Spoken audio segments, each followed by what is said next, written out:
when they change positive versus negative charges, that's how a voltage and the neurotransmission changes. So that's like a very fast version of how a nerve transmission moves. So the T-tubule and skeletal, that is also how the transmission is going to be broadcasted when we're on the muscle cell itself. And it has a voltage sensor that kind of picks up that sensation. And then it all comes back to calcium. So again, just to recap, since it's been a while, the calcium needs to be present, and when the calcium is present, it moves troponin and the tropomyosin, and then that is going to move it off of the active sites so that the myosin heads can bind to the actin, and then that is going to allow the myosin heads to attach to the actin and pull the actin filaments. So that was all stuff we learned last week. Then we have the cardiac.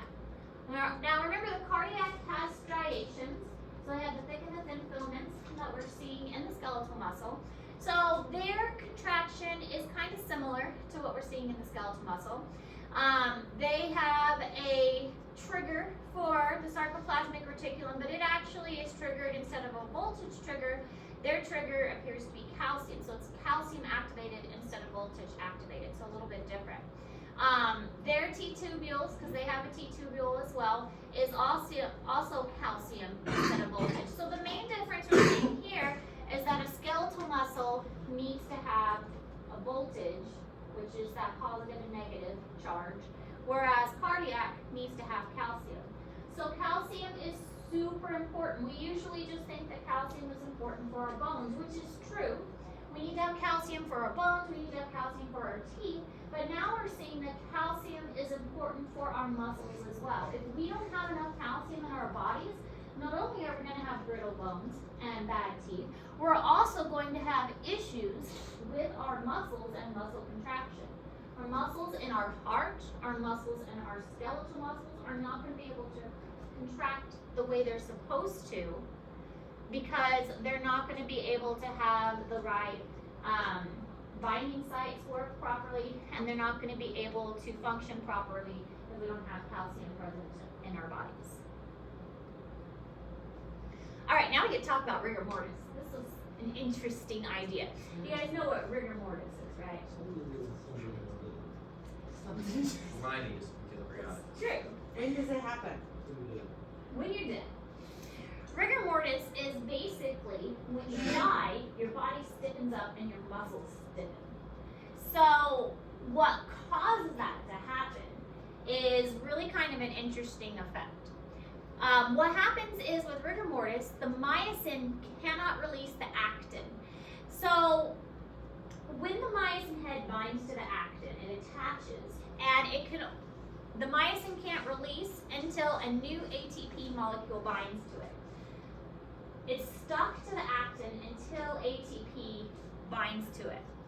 But when you die, you run out of ATP. So it can't release if there's no more new ATP coming in. So it's stuck in that position because the ATP doesn't come to release it. So if you're not having a constant source of ATP to release it, then it gets stuck in that position.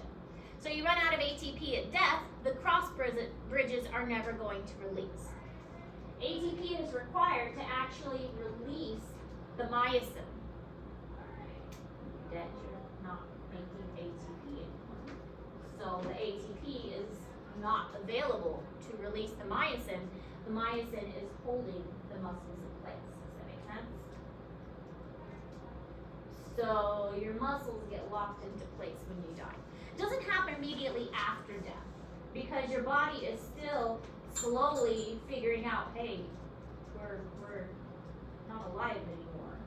So it takes a little while for your body to realize what's going on. And once it figures out and uses out all the ATP that's available, that's when rigor mortis sets in. So not just a person, animals experience this too. They have to be dead for a little bit for rigor mortis to set in. And again, don't look at the search history on my computer because searched up rigor mortis. And some of the pictures, oh my goodness. Oof. They give you actual dead people? There were a couple pictures of actual dead people. Oh. Just wonder, just on Instagram. I mean, the search history, at least it's on my personal laptop that I do it. Yeah. And so it's not as bad, but still, Yeah. my search history. Yeah, as a science Pretty teacher, bad. your search history is always weird. Yeah, it's pretty bad. And then I looked up sarin, which was a nerve gas. Yeah. Yeah, that was fun too. Sarin and rigor mortis. He must be. What is this person doing? Yeah. The feds are looking at you.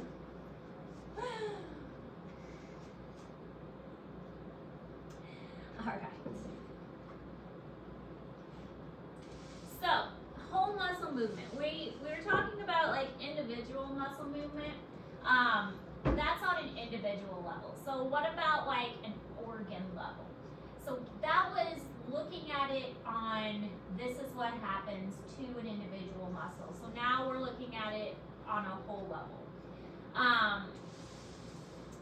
Electrochemical impulses travel from the frontal lobe of the brain and then to the cerebrum. So we haven't talked about the brain. Again, nervous system is our next unit. The cerebrum is the top portion of the brain, most of the brain. Okay, when you think of the brain, that's most of the brain. The cerebellum is that funny looking part at the very back of the brain. The cerebellum is like, think autopilot. The cerebellum is what automatically, that and the brainstem, they're the ones that automatically tell your body what to do where you don't have to think about stuff. Cerebellum and brainstem, they control the automatic movements of your body, like your heart and your digestive system, the things that you do without having to think about it. But anything with the cerebrum and the frontal lobes, those kinds of things, that's more of the thinking you control part. So, muscle fibers that cause them to contract, all of that you are thinking about, that's in your cerebrum. Sensations and impulses are integrated in the parietal lobes. Parietals are on the sides of the brain. Frontal is like, think forehead, frontal. And the cerebellum, again, is the really funky looking part at the very back of the brain. And this is more coordination because it's unconscious. You do these motions without thinking about it.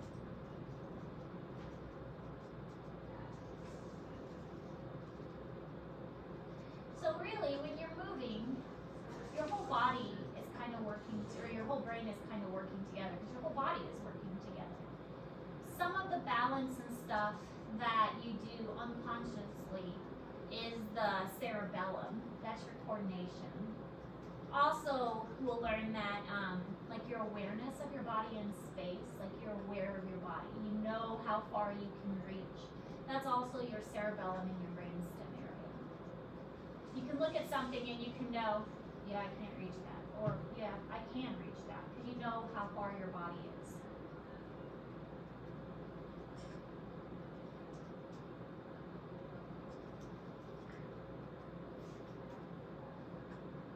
What's for lunch? Super nachos. So is that what you're making? It's like, they usually have Do what? tortilla chips, some meat, and some cheese, and then they'll have some Spanish rice and corn. They're pretty good. I like them. I'm not I'll picky. try to finish mine.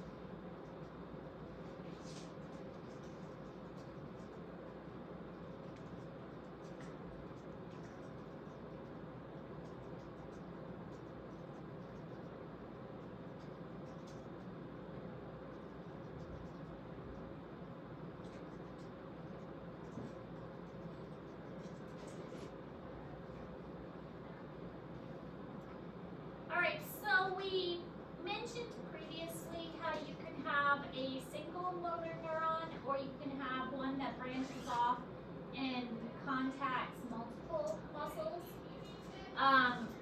But it really is helpful for coordination when you have that muscle that's able to contract in unison with other muscles. So a single motor neuron may control a few fibers, or it may control hundreds or thousands of muscle fibers, but that motor neuron and the fibers that it connects to is called a motor unit. So it comes from the spinal cord, and then from the spinal cord it goes to the muscle, and whatever muscles it touches, it's called a motor unit.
So the size of a motor unit determines how fine the control of the movement can be.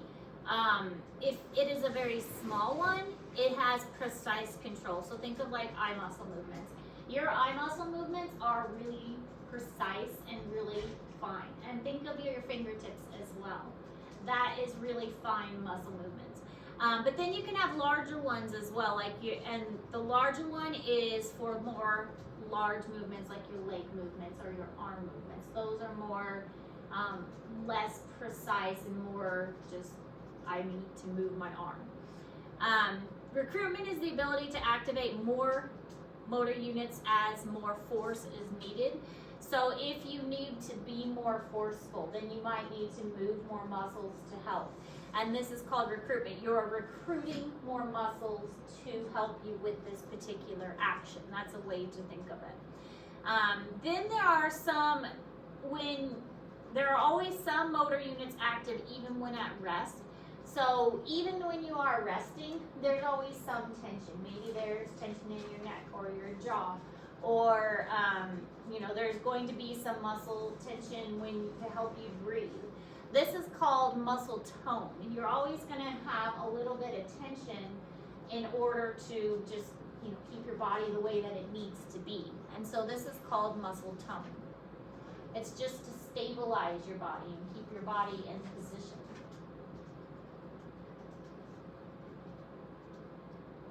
This is also why astronauts that go into space, they lose that muscle tone because they don't have gravity acting upon them, and they lose a lot of that stability. And their muscles are going to atrophy when they're in space.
Muscle tension, concentric contraction, eccentric contraction are different terms. There's also isometric. So muscle tension is force generated by the contraction. So when you are making a movement, this is the actual force that you generate.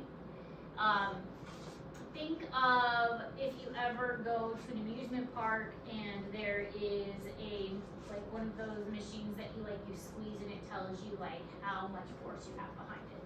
That's what the muscle tension is telling you. Concentric contraction is the muscle shortens to move a load. This is your typical type of contraction that most of the time and remember, muscles only shorten, they never lengthen, they go back to their relaxed state. The muscles shorten, so a concentric contraction is typically the one you think about. So the eccentric is the muscle going back to its relaxed state. Yeah, that's what I said. Or maybe not said, but that's what I meant. So that's it going back to its relaxed state.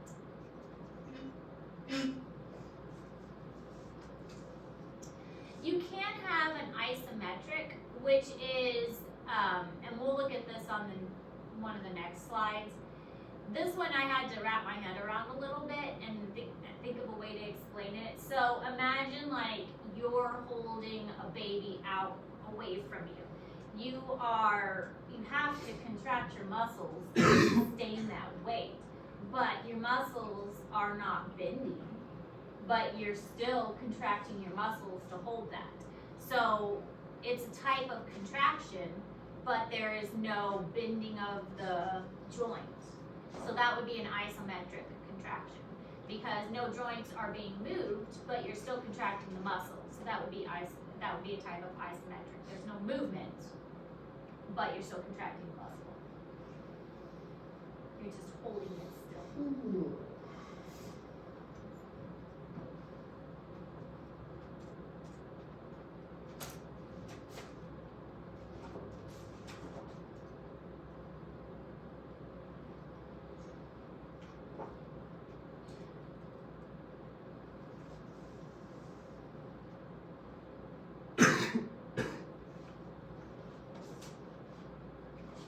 So there are two types, isotonic and isometric. And these are the ones, so the isotonic, the muscle shortens and movement occurs. Isometric, the muscle does not shorten, but tension increases. And so again, this one, the isometric, that is where, like, think of it like you're holding a weight straight out, or again, you're holding like something straight out, and you have to maintain muscle contraction to hold it out. Another way to think of it is like you're doing planks. You have to hold your muscles steady for doing planks, but you're not contracting anything for planks. Maybe your toes, you're contracting your toes, but other than that, you're maintaining like that isometric contraction. Isotonic is a contracting, but there's actually a movement of a joint. So that's the difference between the two.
So again, isotonic contractions, tension increases, the length of muscle changes.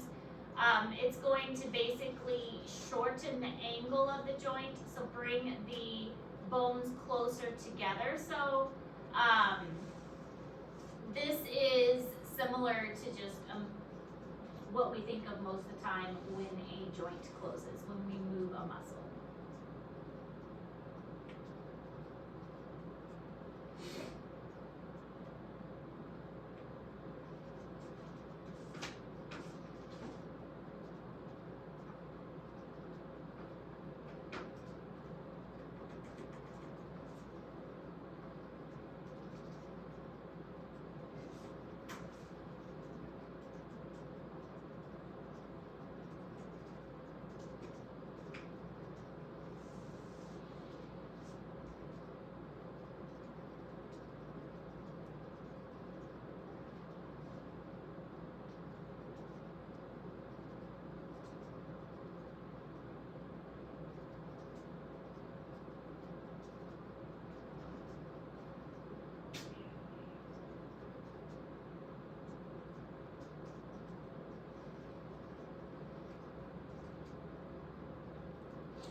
Isometric, no change in the length of muscle, everything, even as the tension increases, the length stays the same. So again, think of like planks. ISO 120s. What? Something to discuss. You hold a lunch. Oh, yeah. It hurts. Yeah, that would be exactly right. Yeah. But you're just maintaining him. Yeah, you Yep. don't like go down and up, just stop and like the middle of it. It hurts. Sounds like fun. That would be I don't know. exactly what an isometric contraction is. Everyone knows a coach on this class.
All right, just a picture in Google Classroom to show the difference between the two. This is also in Google Classroom. So when a muscle is stimulated and you have the stimulation that starts it, you have the contraction, and then you have the relaxation from the stimulation to when the muscle is fully relaxed. We call that a twitch. So stimulation to full relaxation is called a twitch.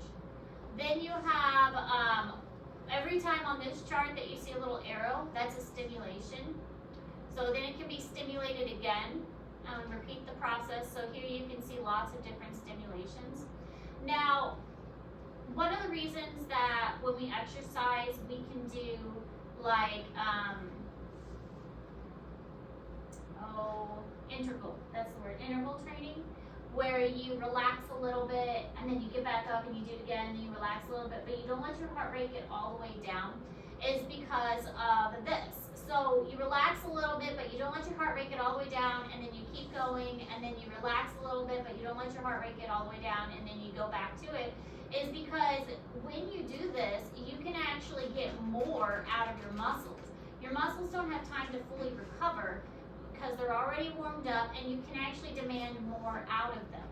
Now, the problem with that is if you do it too much, your muscles can actually become overstimulated.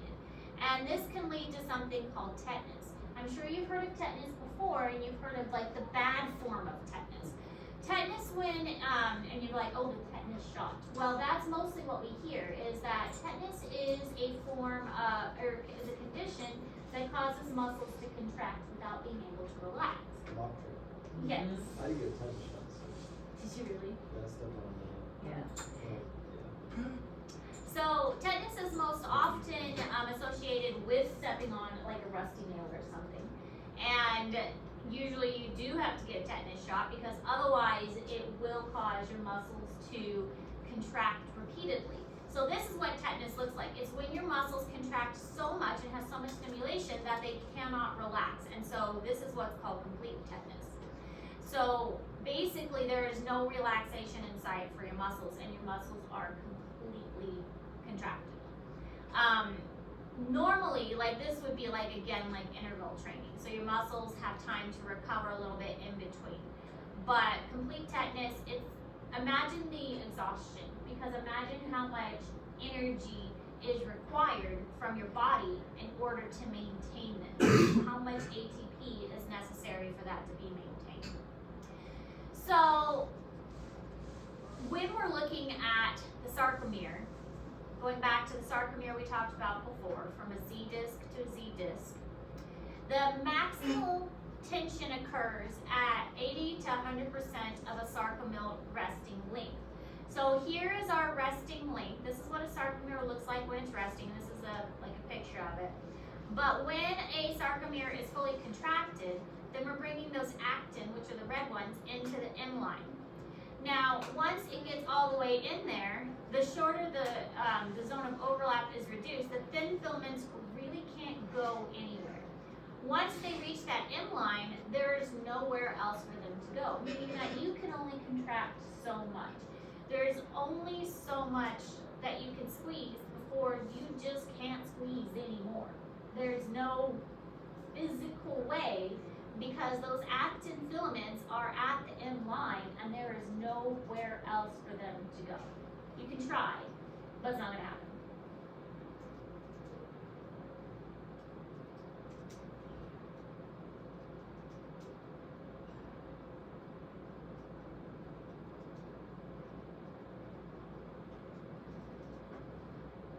So basically it's saying that this gets reduced 80 to 120%.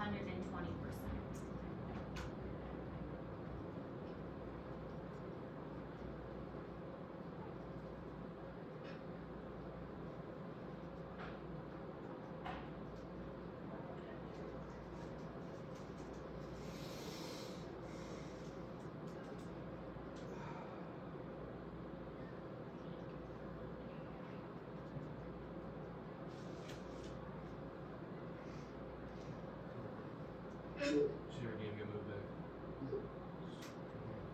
I don't think- You guys Cool.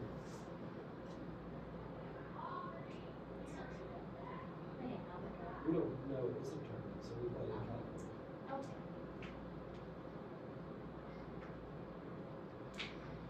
So the response of a skeletal muscle to an action potential is a twitch, just like I was describing.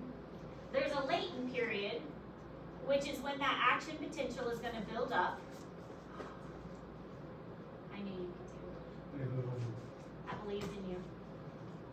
I still believe in you, and you're going to do great this semester. The contraction phase, which is this part here, and then that's when the contraction is actually happening until it peaks. And then you have the relaxation phase, which is kind of the recovery time, when the contraction stops and the muscle fibers return to rest. So this whole process, latent period, contraction, and relaxation, that's the twitch.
So single twitches may not have enough force to get the job done, so we have to do the multiple twitches, and they're going to work together. And by working together and overlapping, it's going to make the contraction better. So we're going to go ahead and stop here so that we don't have to get into this step 1, 2, and 3 because we don't have enough time to get into that before the bell rings. And they'll also give you a little bit of time to work on those videos, not a whole lot of time. But remember, tomorrow, if it's an AMI day, check Google Classroom. But for your assignment,